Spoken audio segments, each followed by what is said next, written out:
Welcome to episode 39 of the Rhody Rumble podcast. My name is Adam Bernstein. Today I'm joined by URI men's basketball alumni and the CEO of Demand Access, Will Leviton. How are you today, Will? How you doing? Good to see you, man. How about you? I'm doing good. Thank you again for taking the time and joining me today. How are you doing with COVID and handling all of this so far? I'm staying safe, just making sure to follow all the protocols that's needed to just stay safe and keep other people safe, and just keeping my mask on and just washing my hands, doing the daily things necessary to be healthy. Yeah, it's all we can do nowadays. It's crazy. But Yeah. how are your holidays? My holidays was good. I had a great Christmas, and everything. Good New Year's. Everything was pretty good. It goes by fast now. I feel Right. like with COVID, it just makes everything faster than what it needs to be. But everything was pretty good. I'm blessed. I'm just happy. I'm just thankful for another year. Absolutely. Another year. But I'll jump right into some of the questions I have for you. Question that we always love to start with is, what is your biggest motivation? Everybody has a why they do it. What is your why? Uh, it kind of changes, but I say like my why was definitely my mother. And then as I gotten older, she's definitely part of the why. She used to be the main reason why, but now she's definitely part of the why. I think for me is just I just love getting better in anything I do. Like I just have a obsession, a fascination with just getting better. Like I really want to get better. Regardless of anything I do, I just love to get better. But mostly if it's basketball, that's something I'm willing to get better at every single day. Still. Yeah, I value that so much. Myself, I would describe myself as someone who's never really satisfied. I'm always looking to do better. I always feel like I can do better. I'm a sports media major at URI, so even with content like this, just putting together a little podcast, I'll listen back and I'm like, man, I should have asked that question better. Or if I do a broadcast for the radio station or a men's or women's basketball game, man, I should have said this rather than this. So I'm always looking to improve upon what I do. So I value that you said that so much, and you mentioned your mother as well. I'm gonna ask later in the interview about the scholarship, and I know how important she has been in your life. And you mentioned that when you gave that little speech. But I have a question about that later on. Next question I have for you is, did you have a mentor growing up that pushed you along the way, more specifically in your basketball career? Uh, Uh, kind yes and kind of no. Like I, obviously my older brothers, like they've trained me a couple times. I've trained with a couple of professional basketball players. But as far as like a mentor every single day that was on me, not really. It was like different. I had different dabs of people. So like different other people would put their 2 cents, 10 cents, 50 cents.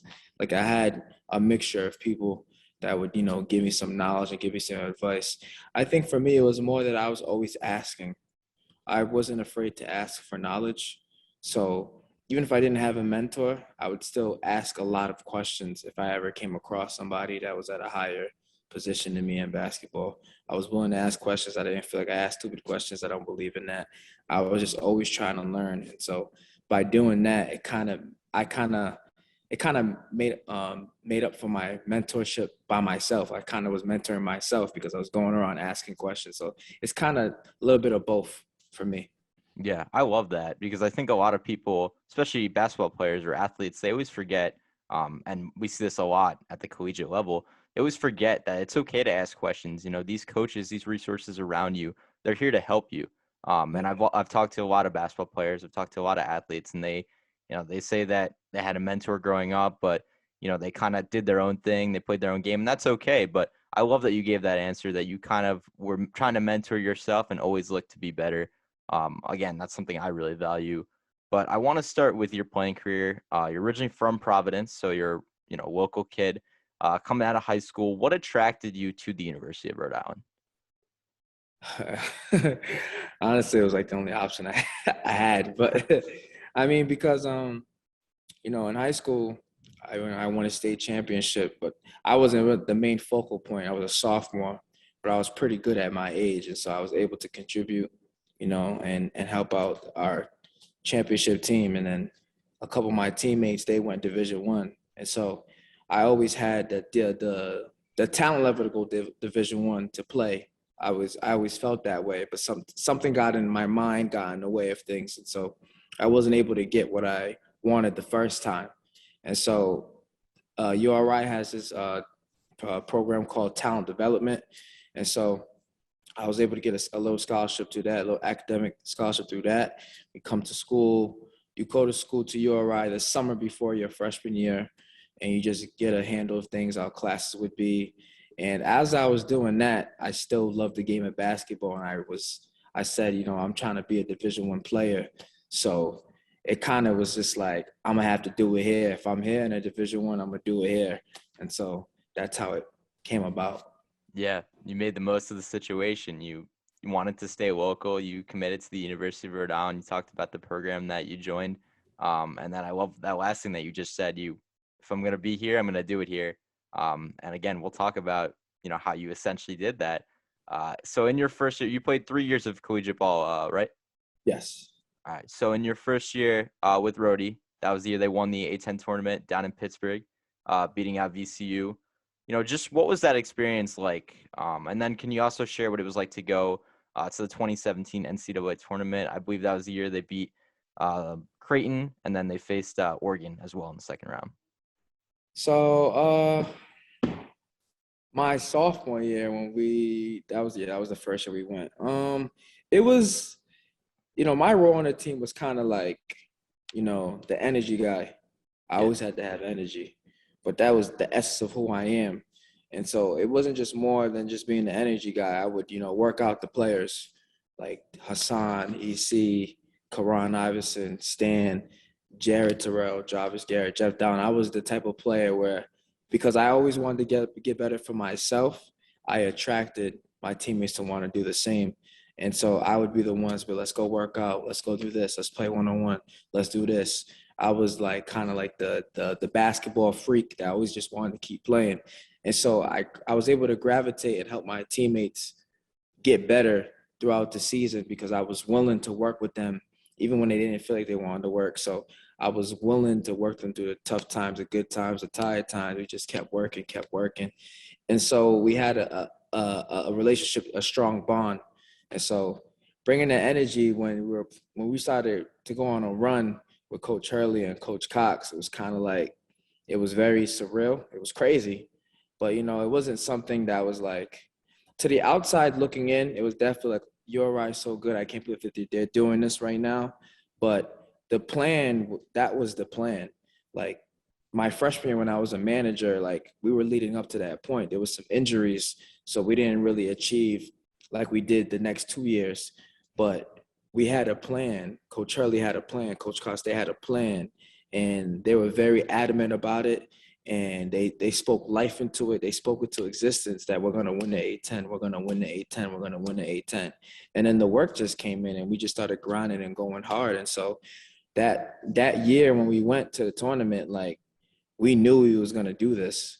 It was going to be tough, but we knew we could do this. And so everybody bought in and everybody had a role. And then I just played my role to the best of my ability. And that was the best thing that I could do. That was the only thing I can do at the time, but I enjoyed it. I loved it. And it was a great experience, going to March Madness. I mean, not everybody in their college career can go to March Madness.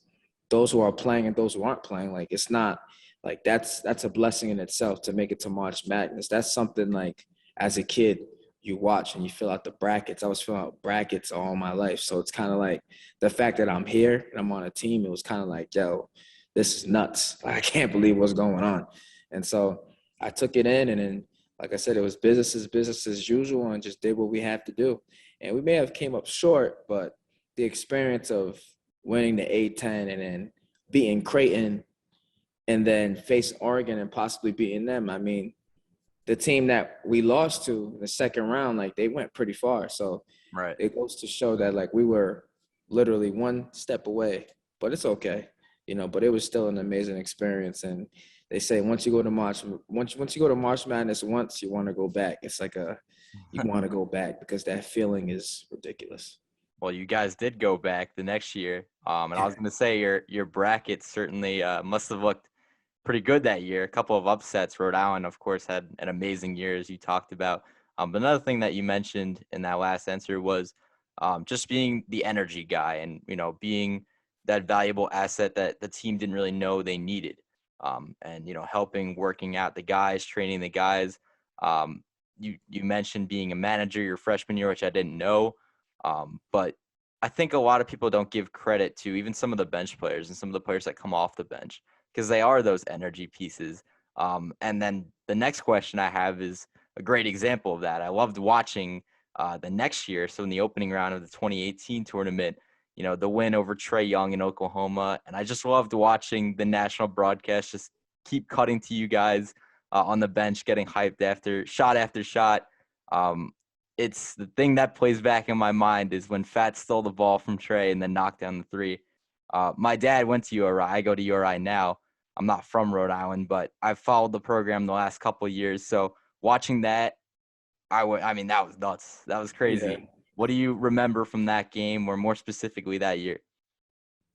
It's the funniest thing is I remember so that season, Trae Young, as we were at some away game. I don't know what team we were going to play, but we always the day before we review film, and so before we reviewed film, one of the coaches just put on ESPN, and we were watching Trae Young's team, and it was the funniest thing. We were watching Trae Young's team, and we're just watching them, and like, Oklahoma's okay, but then we start talking about it, like, no, we can beat them. I swear, I can't believe literally, I remember it's like it was yesterday. We were talking about it, and we were like, oh, we could beat them. We could beat them. We're all sitting at the table. We could beat them. And then fast forward, we're playing against them. And so it was just like, wow, like we kind of like, we spoke into existence. We all saw, and we said, we're going to play them. We could beat them. So when we played them, it was definitely crazy seeing Trae Young. I mean, I didn't think he was that tall. I mean, he's short, but like he's definitely taller than me. But he looked big out there, and it was just a surreal moment. But it was just a greater feeling to see like our guys going at him and not. And that's the one thing I love about Rhody, the culture that we had. It was like we didn't care who you was. Like we was gonna come at you, and we were gonna try to win the best way we can, and we were relentless. We didn't care what big name, what 5-star, twos, we don't care. What ranked, we don't care. National play, we did not care. It was about winning the game, and so naturally, you saw what happened at the end. We beat them, and we won the game. So, Yeah, like you said, that's the great thing about Rhody. No matter who's on the court, they're going to play their heart out until the end. The next game you guys faced Duke, and I mean, I don't remember exactly. I think was Bagley on the team at the time, Marvin Bagley? yeah, that was so. We played Duke twice. So we played my sophomore year, and then we played them the next year. And that team was just what I would say. That team was an NBA team. I mean, I'm pretty sure all five, the starting five, got drafted. So Yeah. I mean, sometimes like the cards may fall where they fall. So you can't. But as long as you give it your all, and that's what we did. We gave it our all. I mean, that's actually like the reason why who stopped us, it was Duke. Like, that's something I can be like, well, Duke stopped us. It wasn't like we got stopped by a lower seed. Yeah. Like, we got stopped by probably one of the top teams in the country. Like, it's understandable, but we still fought really hard, and it was a great game. I mean, Marvin Bagley, like, seeing it on TV was one thing. Like, seeing their zone on TV is one thing, and then seeing it in real life when they're playing the zone, it's like, wow, these guys are really big. Yeah. No, I mean, like you said, if there's anyone that's going to stop you, it's Duke. But just going back to the tournament 2 years in a row is, like you said, impressive in itself. Because there are teams that will go to the tournament and then not go back for the next 15, 20 plus years. So going 2 years in a row, and I mean, I'm not going to predict anything right now, but we're having a good season. We'll see what happens. Coach Cox is in fourth year. Definitely. So, we're on the cusp of being another tournament team. But we'll see. Like, it definitely put Rhode Island on the map. Because before that, the last time we were there was probably like 1988 Sweet 16. I don't know if that's correct, but it sounds like it. But what was Coach Hurley like as a coach? What you see him on the sideline going crazy. You see him, you see the passion he had for the game. You see the energy he had for the game. But, what was he like in practice? You have any stories about him that stood out? And, what just made him such a successful coach at Rhode Island? Coach Hurley is definitely by far the best coach I had in my life. I think for me, I mean, he changed what really hard work is for me. Like his passion was something that I admired as a player of his. Like it was that overwhelming passion he had for the game. Like he just really loved the game of basketball. And like I said, to the outside, people think it's crazy, and you kind of have to step outside and not have any extra like thinking to what he's doing and just understand like, man, he's just really passionate about the game. That's why he acts that way. Yeah. It's not that Yeah. he's crazy. He just really loves the game. My bad, but the lights gotta hold on. No, you're chilling. I'm actually in a basketball gym right now. Awesome.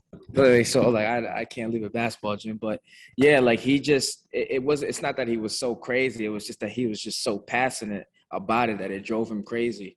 And so he was just a motivational guru. Like the things that he would say, like I definitely value them. Like, obviously, the same things like sometimes when you have a parent, you don't really want to listen to them as much because it's your parent. So you go train with somebody else, you go see somebody else for advice, and they may give the same advice, but it's kind of like, Yeah. I'd rather hear it from somebody else. But it's kind of like the same. Like he didn't recruit me. I was a walk-on.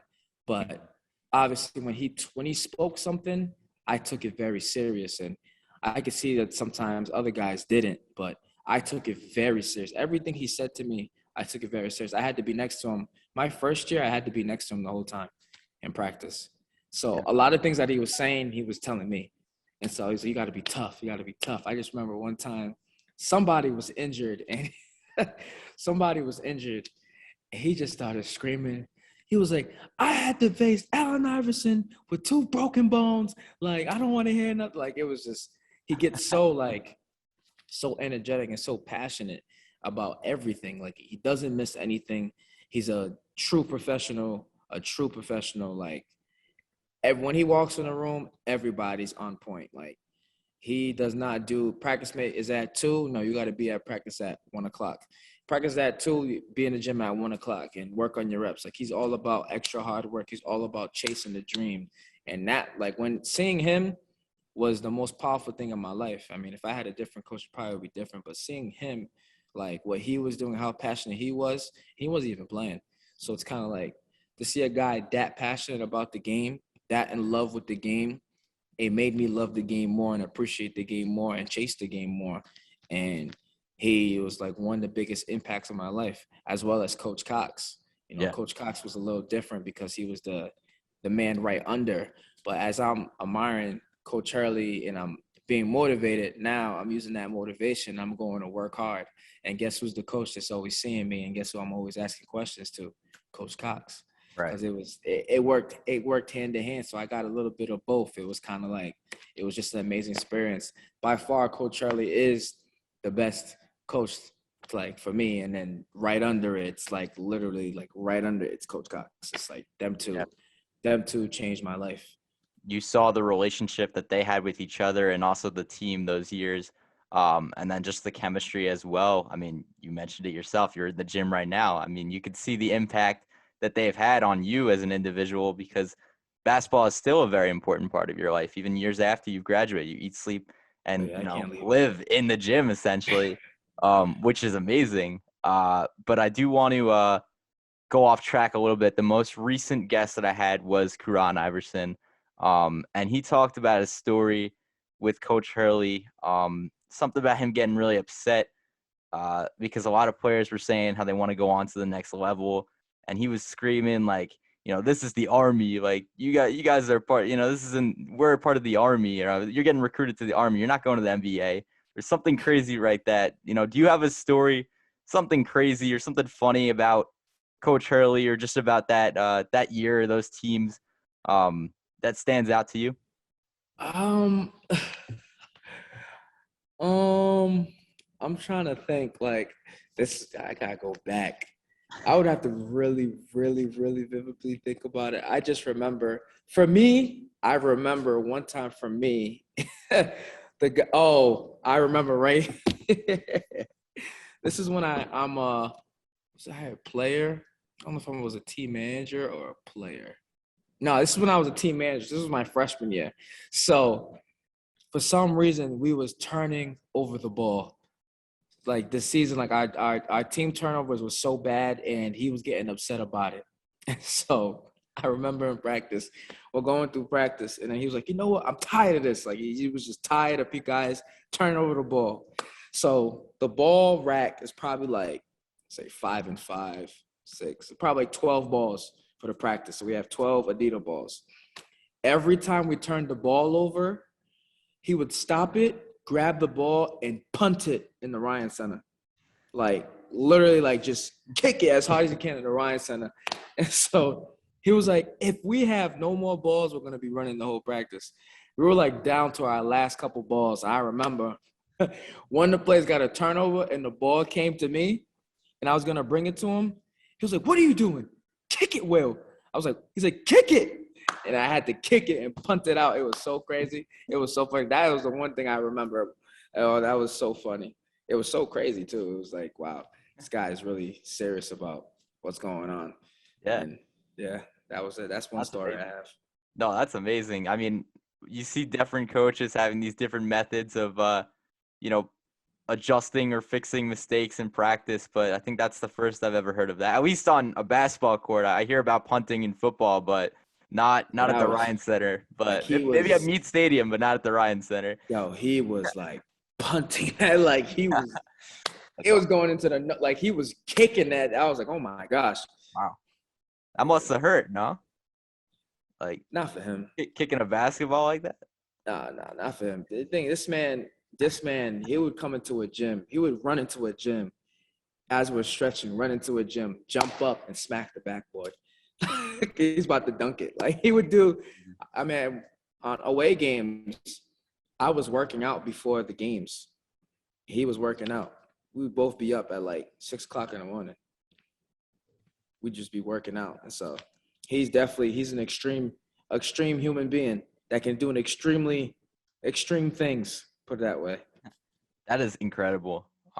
Definitely miss him at URI, but he's doing great things off with UConn now. I do want to talk about that video. We alluded to it before, from your senior year of you being awarded the scholarship back in the fall of 2018.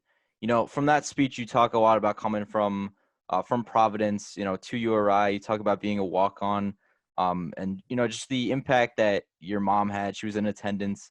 You talked a lot about how she raised you as a single mom, and you know how all your friends were earning scholarships. How you didn't know if you'd ever play basketball again at the next level, at the collegiate level. You know, you could really see from that video the emotion in the room that you finally accomplished, you know, your biggest goal at time. You said, I remember, because I was watching the speech recently, you said, you know, like, I told myself, or something like, I told myself that when I got here, I was going to get the scholarship. So, you know, describe to me what that feeling was like to be surprised with this achievement, you know, by Coach Cox, Thor, your teammates, and then, of course, with your mom in attendance. It was definitely yeah, that was that day. That day was nuts. I mean, that day was I can't even explain what came over me that day, that feeling. But yeah, it was the first day of school, and I remember it was the first day of school. I just went like I did the hardest training like that summer before. Like I went like berserk. Like I was grinding so hard. I was like, yo, it's my senior year, and I just kept speaking it to myself. Like I'm gonna get a scholarship. I'm gonna just keep going hard. Like it's gonna happen. But I didn't think it was real. Like, it's one thing when you're saying it, but like I didn't have any concrete proof that like, oh, it's gonna happen today. And so it's the first day of school, and we get a text that we have a team meeting. And so for our Rhody men's basketball Instagram page, you know, our Instagram person was like, yo, like we need you to do a video saying it's the first day of school for the fans. And so I was like, you know, I'll do one. And so I did one, and I was just smiling. I was like, this is before I got the scholarship. I was like, I Yeah. forgot what I said, but I was like, let's go. It's the first day of school. Let's get to it. Rhody men's basketball, something like that. And so I go eat, and then we have the team meeting. And then, the team meeting on the first day of school is always, talk about the plans for the new year, how we're gonna practice, and what's being expected of us, tutors, and of course, Thor, the athletic director, was there. And so it wasn't anything that I wasn't used to. I mean, I did this my third year, so it's kind of new to the rundown. And then as like we're getting ready to almost end, Coach Cox just switches the whole vibe of the whole team meeting and just starts talking about something else. And I'm listening to him, but I'm not realizing he's talking about me. And so then he Yeah. goes in and just like, he goes in and says, we got this one person here who hasn't been looked upon and a God-fearing man. And I'm like, in my head, I'm like, I can't believe, like, it's not that I didn't know I still didn't know what was going on. I'm just like, yo, who's he talking about? But then he started saying God-fearing. It was kind of like, oh, like, Yeah. it's getting crazy, but I still don't know. And then when he like said like, this says, will you get a scholarship? It was kind of like, all right, September 5th. Like, I still remember September 5th. Like, Yeah. you would get an in-state full athletic. It was the craziest. I could not believe it. Like, started crying. Yeah. And my mom just popped up, and I didn't even know my mom was here. And so that's when I just like everything, the whole emotion of just like, dang, like it just came out. And I just started bawling. I couldn't hold it. Like that was something I couldn't. I just started bawling because Yeah. when you have a dream, sometimes everybody makes goals for themselves, but you make goals for yourself and you set little goals throughout the year, and then you got to discipline yourself and you got to work hard as you can, and you don't even know if you're really going to get it, and you start questioning yourself like, what am I even doing? But for me, it was just I love the game so much, and I'm somebody I'm gonna go and get it. Like that's just me. I'm gonna go and get it. I don't like to talk about it. Like if I talk about it, I write it on a piece of paper and I put it on my wall, and I'm gonna go and get it. And the fact that I was able to go and really get it, and I remember when people used to make fun of me for even mentioning that I wanted to do that. I remember that summer year of talent development. Like at the end of the summer, we had to write our biggest goals when we finished URI, and I put like be a Division I basketball player, and everybody laughed. It was kind of like it was just a lot. It was just a lot, and the fact that I was able to get it, and and it was with Coach Cox by Coach Cox, and that's like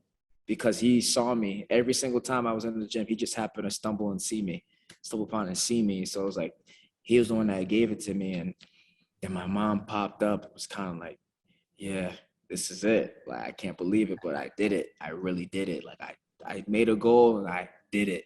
Like I didn't quit. I did it. And so it was just amazing. It was an amazing experience. I'm thankful. You know, I do believe I do believe that if you have a goal in mind, you could do anything in the world. Like I made a thought into something. Like no one can do that. Like, Yeah. anybody can do that, but the statistics say that, to be a non-recruited player, to be a team manager, than a walk-on and a scholarship player, like it takes a different type of mind and focus. And we all have it, but you just got to really know if you really want it, if that's what you really want. And so that's what it was for me. It was a great experience. I mean, yeah. Yeah, no, it's truly inspiring, honestly. And you talk about Coach Cox and his involvement. That was his first year being named the head coach. So, like you mentioned, he has seen your progress over the years. And you talk about, putting a piece of paper up on your wall and even saying during your talent development, like, this is my goal. This is what I want to do.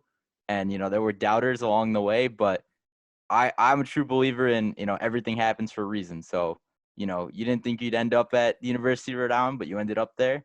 And it happened for a reason, clearly, because, now reflecting back on your career and your college experience, I'm sure you don't regret going to URI at all. Two Oh, no, NCAA I don't. That was the best. D1 Scott, like it's everything happens for a reason. You maybe don't understand, what that reason is in the moment while you're doing it, but then again, like a couple of years later, you're reflecting back on it and you're like, wow, like I'm sure you're probably just like, wow, like those were probably the best 4 years of my life. Oh, You know? by far, by Yeah, far that's the awesome. best Yeah, 4 years, 4 years of my life. that's But awesome. even now, it's still it just carries over. It's still amazing. Yep. It's just everything. I don't know. It's just a grind. Life is a grind, and when you want something, like there's a lot of bad that happens, but there's also a lot of good. So just remember, you just gotta keep your head level and understand you can always go higher. So Yeah. just gotta do it. Yeah, I'm a big believer of that as well. Again, I'm a sports media major, so it's a competitive industry. Thousands of kids are trying to end up on ESPN or something like that. But I truly believe, just like you said, just keep grinding and find your path, work your way up like you did, being a manager and then being a walk on, and then eventually getting that scholarship. Eventually, all the cards will play in, and it worked out for you. So it's a great story. I remember reading a couple of articles. I wasn't at URI yet, but I was in high school. Like I said, I was following the program. So I was reading a couple of the local news stations, had covered that. I'm sure ABC6, a couple of Yeah. other stations, had written articles to Projo. So just seeing that, it was a great story. And I'm truly happy. Like, again, now being at the University of Rhode Island, to see something like that, like, it just makes me feel like even more proud that I'm at this school and that I'm surrounding myself with these kinds of people. Yeah, for Even sure. if I'm not like directly working with the team, I'm at the same school as, good people. Cause like I said, there's a lot of like bad people in this world, but there's more good people That's than right. bad people. It's just the bad people. Sometimes they do bigger things, but you find yourself and eventually you'll find the good people. And it sounds like, at the University of Rhode Island, you found a lot of great people. Yeah, man. Again, like, that's an awesome story. So I'm happy for you and that you went through that experience. Nah, I appreciate you, and I know you're gonna do well with this, man. If you keep going and you're committed, and I see that you are committed. I mean, you've been trying to set this up for a while, and like you're very. And I got lost with it. I just every single time I was like, oh my god, I forgot. But like you were very adamant, so you have the drive. You have what I had, so you could definitely do it, and you will do it. So just keep believing in yourself and just do it, and we'll both be laughing 40 years from now, like, wow, we both did what we said we were gonna do. So. Absolutely. I appreciate that. Just a couple more questions for you. We talked about your favorite Coach Hurley memory or story, but when reflecting or looking back on your college career and your time at URI, what stands out to you the most, your favorite memory or story, from URI, whether it's Coach Hurley on the court or even off the court, favorite memory or story? Favorite memory? Uh, well, the scholarship is definitely one, but that's like a different type of Yeah. thing.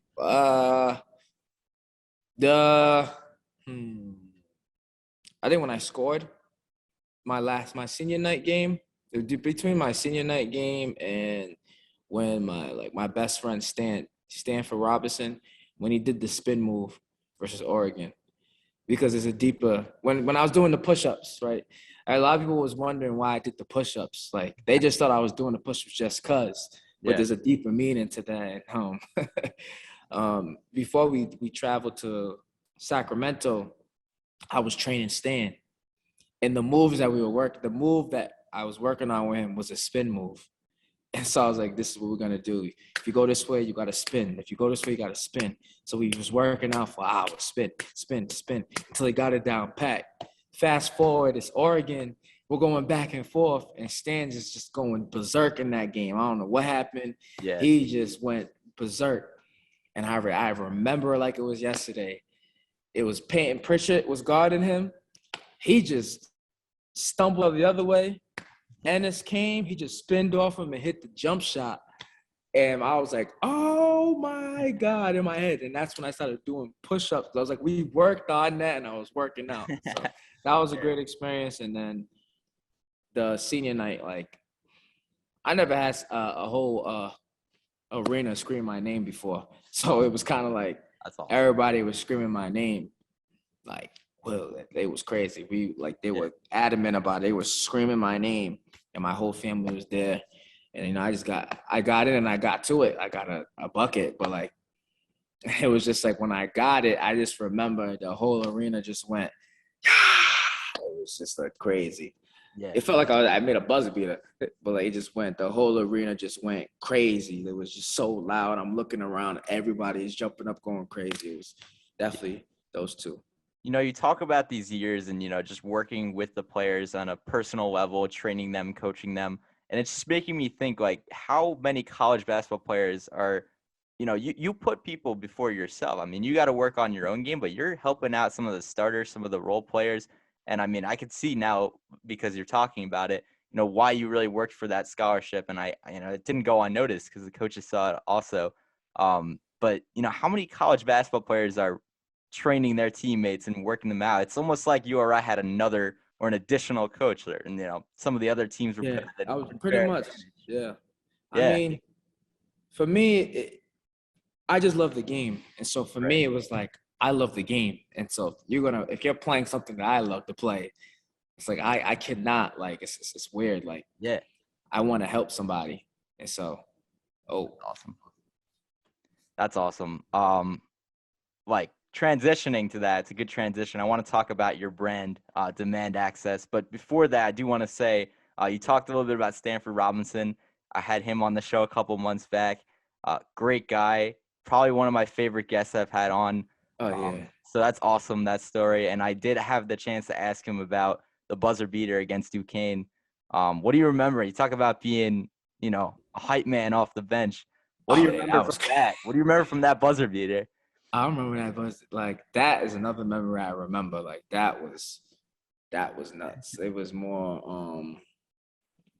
I remember we came out the timeout. The play wasn't designed for Stan to shoot the three. If I remember, it was more that Jeff had to make a play, but Stan's guy came and he passed it, and so we're in the huddle. I'm like, yo, if you get it, just follow through, shoot it, you got it. Like, just doing what I always do, like just you got to stand. Like, come on. Yeah. They get to they pass the ball in a corner and stands right in front of us. And then when he shoots it, he's holding the follow through. And we're like, ah. That's unreal. And it just went in and then we started going crazy. And it was just nuts. Like it was honestly crazy. Like he made it and we just all ran on the court because it was like, I'm pretty sure, I don't know what game it was in a row. I don't know, did we get to 17? So you guys were ranked that year. I remember. I think you were 17th seeded on the national rank, or the AP poll. And if Duquesne was not ranked, so it was a conference game. And if they had beaten you, I believe it was in like January, because that was I think either the year or 2 years before I committed. And I remember being at dinner with my dad. It was around my sister's birthday. It was around now actually. Around my sister's birthday. So we had to like record the game. And I was like, oh man, we can't watch Rhody tonight. We'll have to like watch the highlights or something later. And I'm from New York. So, walking through the hallways of high school, the only kid wearing a Rhode Island sweatshirt, because they're like, Yeah. Island, what? But I was like, man, like it's game day. Like we had a winning streak going.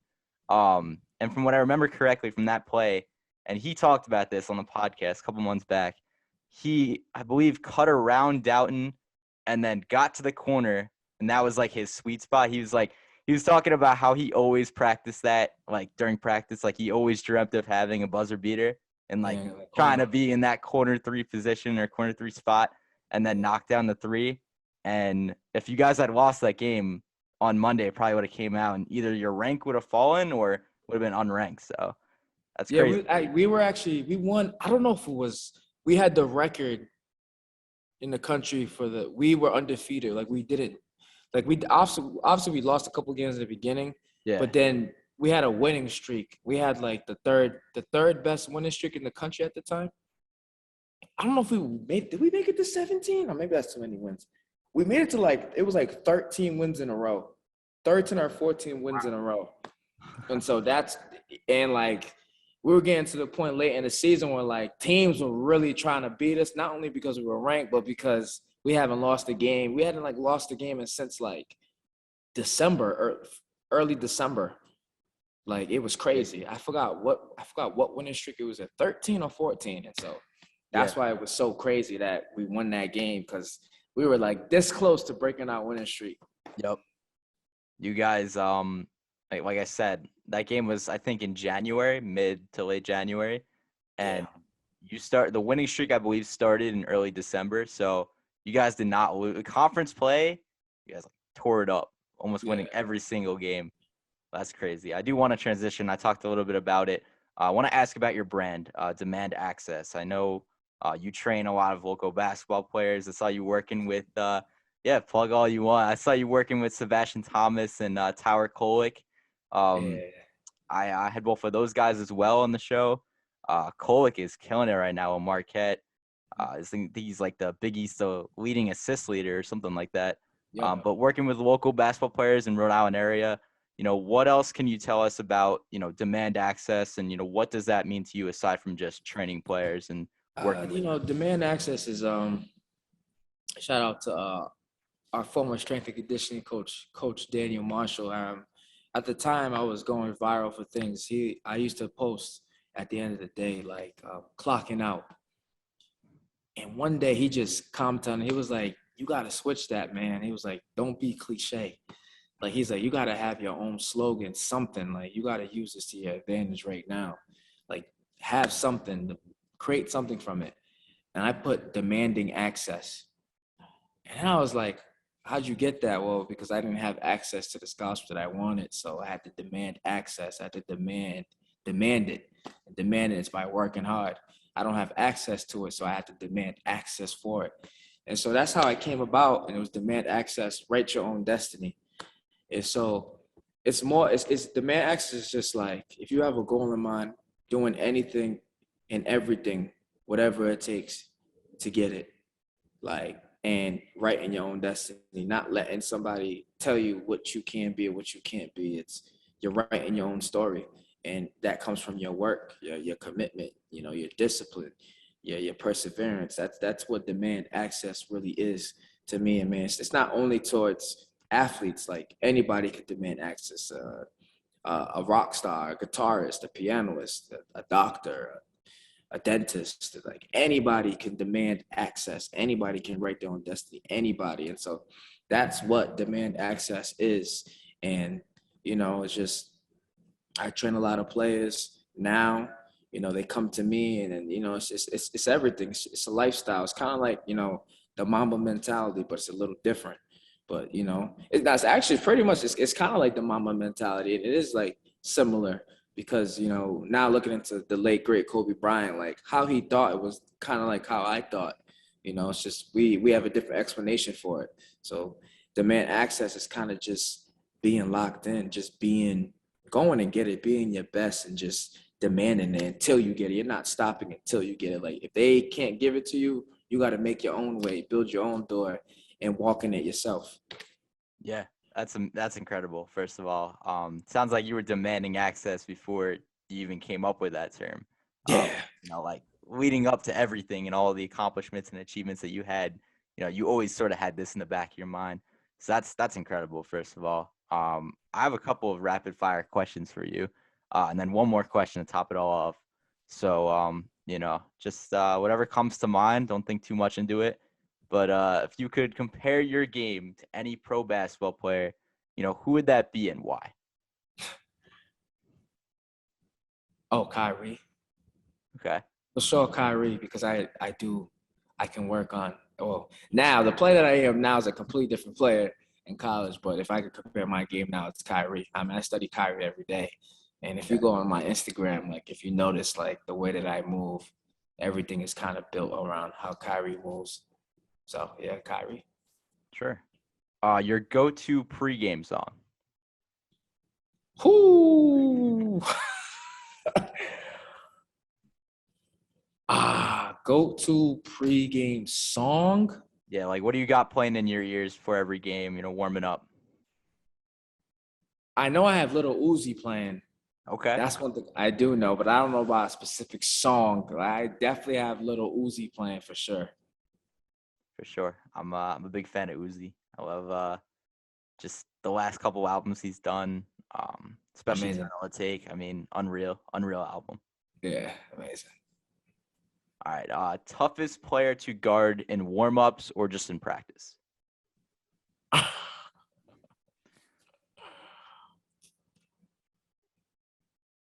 Pat Russell, It's a good the answer. fastest player I've ever guarded in my life, I think.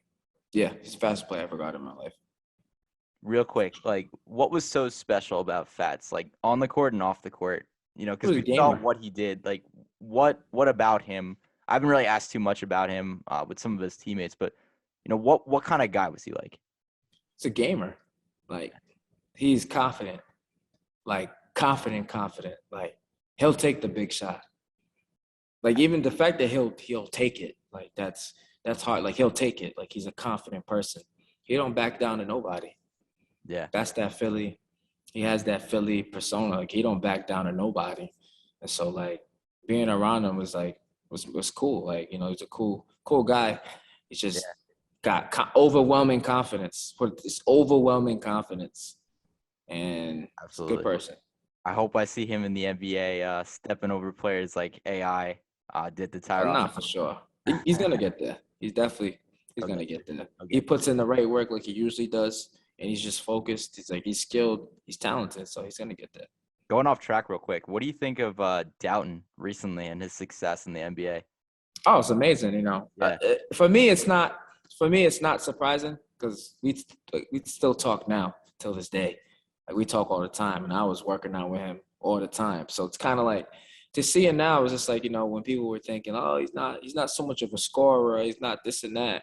It's like, yeah, scoring and stuff like that. Like, sometimes it just gets overlooked when you're on a loaded team, or sometimes certain announcers or certain broadcast they just pay attention to certain players, and maybe Jeff didn't really appeal to that, but he is a gamer, a hooper, a baller. Like, he works on his game diligently, like all the time. Like, he's about it. And so when you mix that with height and dedication, he played and he's had a lot of big moments. I mean, let's not forget, assist to turnover ratio. He had one of the best assist to turnover ratio, I'm pretty sure, as a freshman.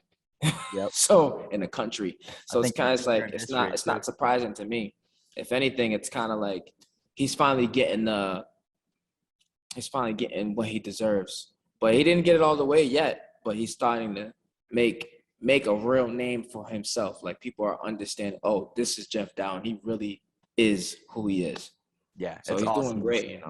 It's awesome to see. The other night he got like 30 something points with Wisconsin Herd. I think he's with the Bucks now, but it's unreal to see. Yeah. I always said, because you guys, like you said, we're such a loaded team. The depth was unreal off the bench, but I always said he had the best mid-range shot. I feel like Oh he was yeah. money from mid-range. Like, he had a Oh, great 3.2, great inside the paint, but mid-range he was unreal. listen. Especially watching him play. And then the last rapid fire question, then one more question. Your favorite off the court memory at URI. Talked a little bit about your on court memories, but favorite off the court memory. Off court memory.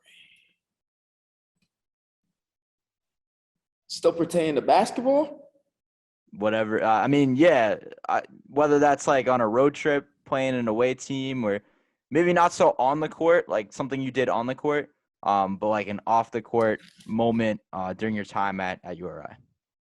Oh, it's March Madness, and it started March Madness. We had practices, and we get there, we fly out, nice hotel. Then we get to the gym, and we get to the gym, and Reggie Miller's there, Wow. and Reggie Miller's watching us practice. I'm like, yo, it's Reggie Miller. Everybody, like, yo, it's Reggie Miller. And so we're about to leave after practice. I'm like, nah, I don't know when I'm gonna see this man again. I ran over and I just gave him a dap. It was so cool. I just gave him a dap. He looked at me like he definitely knew who I was. 'Cause I was doing all the stuff. He looked at me. He was like, shocked the world, my friend, and just gave him a high five, like a dap, and just walked away. It was nuts. It was nuts. It was definitely one of the most amazing feelings.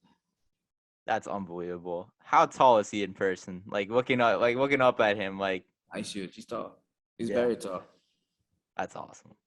All right, and then the last question I have for you, one of the most important questions is, you're giving advice every day to some of these basketball players, some of these athletes, but what's the best advice you can give to maybe someone coming across this video, who's looking to take on a similar path as you and play at the collegiate level? Yeah, don't, when you have a goal in mind, whatever it is, but basketball, like, don't do it for you. Do it because you love it. Like, if you really love something, do it. Do it. Don't do things that you don't love to do, because then it becomes miserable.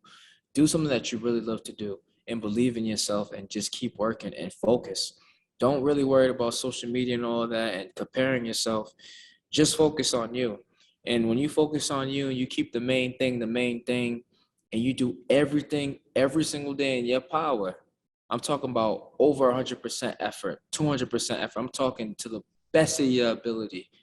When you do that every single day, the dream becomes a lot more clearer, and it becomes a lot more realer. And then you won't realize where you are 4 years ago. Once you don't realize it, and then you won't realize how far you really come and how much you've really gotten better. And then you'll start achieving things, and anything is possible. Keep working, demand access, and write your own destiny. There it is, folks. Anything else you want to plug real quick?